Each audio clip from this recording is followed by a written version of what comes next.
It took me about 4 months to accept that my new house was haunted. I imagine most people would have figured that out far sooner, but not me. You see, I didn't just not believe in ghosts. I was certain they weren't real. In my mind, ghosts occupied the same category as dragons and unicorns. So what if a 2-bedroom, semi-detached house was within a 23-year-old's budget? Some people sell cheap. Doesn't necessarily mean that there was anything sinister going on. Perhaps the previous owners got a new job somewhere else in the country. I didn't even consider that the scratching sounds late at night could be anything other than vermin nesting in the walls. I set traps without giving it another thought. I chalked up the constant feeling of vague dread that permeated the house to some fault with the air conditioning. As soon as I could afford it, I'd pay to have it replaced. My friends all told me I had a ghost, but I just laughed it off. John in particular insisted that there was a restless spirit in the house, but if anything, that made me more certain that there wasn't.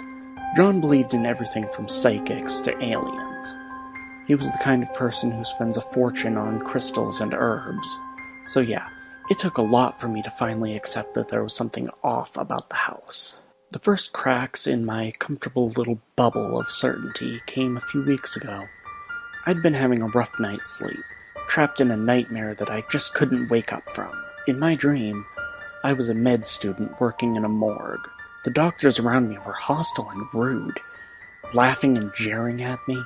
They wanted me to put my gloveless hand inside the chest cavity of a little girl, and found my terror at the idea highly amusing. The girl's corpse stared at me with open, glassy eyes as the doctors dragged me towards her. The shocking cold as my hand entered her chest woke me up at last. I let out one of those half-asleep screams that you could only produce after waking from a nightmare. My right hand was still freezing and clammy as if it was inside that little girl's chest. When I tried to move it under my covers, I felt resistance. I screamed again when I saw what held my hand. The little girl. The same one from my dream. Crouched by the side of my bed. She held my hand in hers, and her touch was like ice water. There were tears in her bruised eyes. I was frozen in place, hardly able to breathe as I stared back at her. My stubborn rationality tried to tell me I was experiencing sleep paralysis. I'd suffered from it on and off through my teens and knew the feeling well. This wasn't sleep paralysis. It wasn't my body that froze me in place, but fear. The girl began to disintegrate into a fine mist before my eyes. She still held my hand even as I felt the pressure ease and the cold subside. Once she was completely gone, my mind reeled with what I'd just seen. The obvious signs of a haunting and how I dismissed them flooded my brain.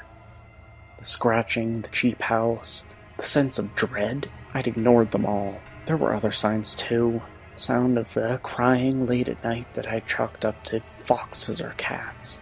Doors opening and closing that I assumed was simply because of draft. Things not being where I was sure I'd left them. Yet, I was convinced it had only been my own forgetfulness.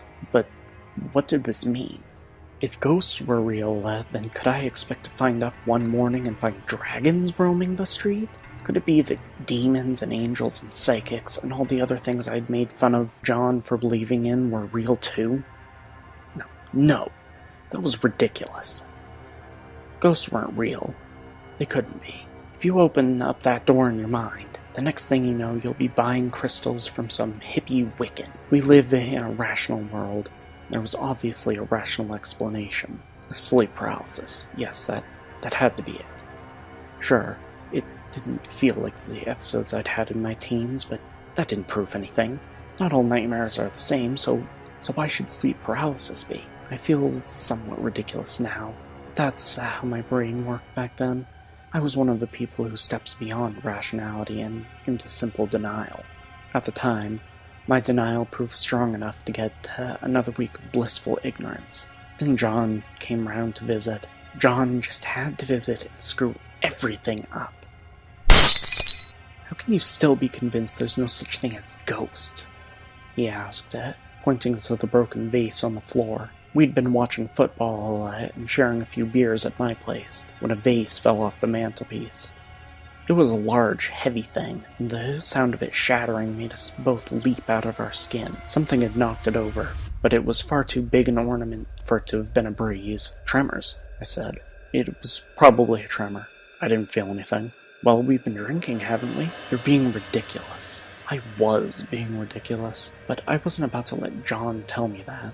John, who believed in psychics. John, who believed he could sense the presence of spirits. An idea came to me in that moment. "All right then, John. Why don't you lead me to the spirit? Use your gift to show me which room the ghost is in." "Well, ghosts do move about a little," he said, suddenly unsure of himself. "I've had a drink, too. It might not be easy." "That's all right. I'm happy for you to take your time." I'd called John out on his supposed psychic power and was loving every moment of it. "Besides, didn't you tell me once that ghosts manifest themselves strongly in a particular room of a house? I'd like to know which room that is so I can set up my camera." John wasn't too happy about an ardent skeptic asking me to demonstrate his gift, but the alcohol had made him bold. He accepted my challenge, and we spent the next 5 minutes wandering around the house. John had one hand out in front of him as though he could feel his way to the ghost by touch. Then we reached my bedroom, and his little finger twitched. "Here," he said at last. "The ghost is strongest in your bedroom. I think it's a little girl." My heart stopped. How could he have possibly have known about what I'd seen in that room? I certainly hadn't told him. Denial kicked in again. I wrote it off as a lucky guess. "All right then. I'll set up the camera and see if there's anything here. If I do spot a ghost, I'll buy the first round the next time we go to the Red Lion." Deal. So that's how I finally shattered my little bubble of denial entirely. I did set up a camera and watched the footage back the next day. I skipped through the first few hours since watching myself sleep wasn't exactly exciting. As the footage went on without a trace of a ghost, I felt a warm sense of smug satisfaction. It was only when I skipped past an odd flicker that my smugness evaporated. I rewound the footage to take a better look. A little girl stepped out of the shadows. She walked over to my bed and stood beside me. My blood froze in my veins as I watched her lean over my sleeping body. She was inches from my face before she finally faded into mist. Dragons, unicorns, angels, demons, psychics, heaven, hell, crystals, and ghosts. All the things I'd written off as fantasy assaulted my brain with their sheer possibility. I had to call John. I won't go into much detail about the phone call between me and John. I still have some scrap of pride left. Suffice it to say, I was in hysterics as I told him what I'd seen. To his credit, John didn't rub it in half as much as he could have. I asked him if he'd be able to get rid of the ghost for me. "Sorry, mate," he said. "I've never been able to do that." "Do you know anybody who can?" I asked as calmly as I could. In that moment, as calmly as I could, meant I choked out the words between terrifying sobs. "Not personally. I had a friend who had similar problems. She found a guy who exorcises spirits for free. Says he got rid of her poltergeist. She gave me his number if I ever needed it. Should be around here somewhere." It took John around 15 minutes of rummaging through his bomb site of a house before he found the number. I didn't mind, though. The idea of sharing a house with a ghost?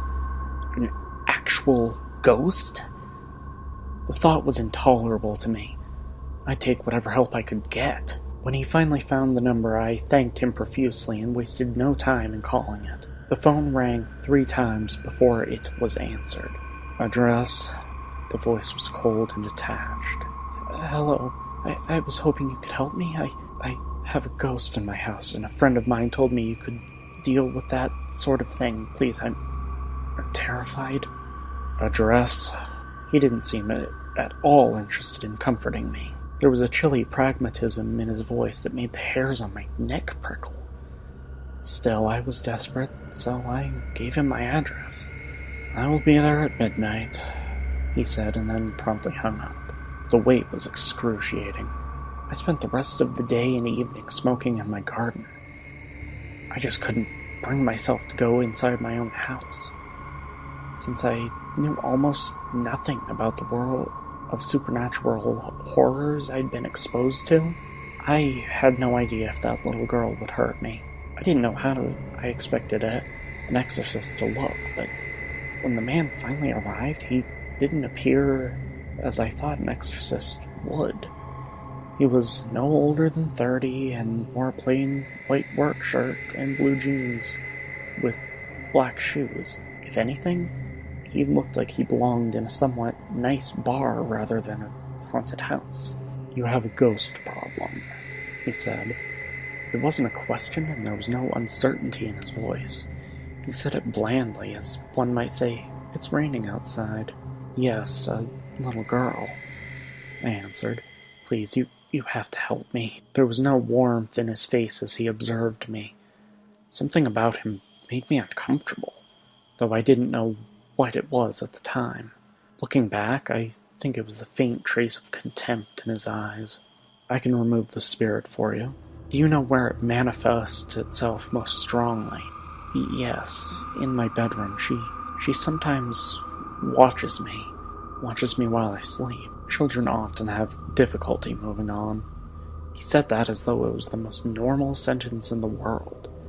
"Stay here. I won't be long." With that, he left me standing outside. I lit another cigarette and tried to focus on keeping my heartbeat regular. Some part of me expected to hear the stereotypical horror movie sounds of an exorcism. Screaming, Latin chants, demonic voices, that sort of thing. That didn't happen, though. It probably took no longer than 10 minutes before the man came back outside. "That's all?" I asked. "That's all. The ghost won't be troubling you anymore. Good night." He left without another word. I stood outside my house dumbfounded. It all felt so anticlimactic, if I'm honest. A stranger arrives, spends a few minutes in my house, then leaves. Not that I'm complaining about that, mind you. It was definitely preferable to the horror movie I'd anticipated.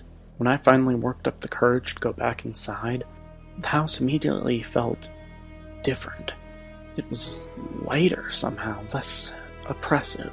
I couldn't believe how long I'd endured that lingering sense of dread as I buried my head in the sand.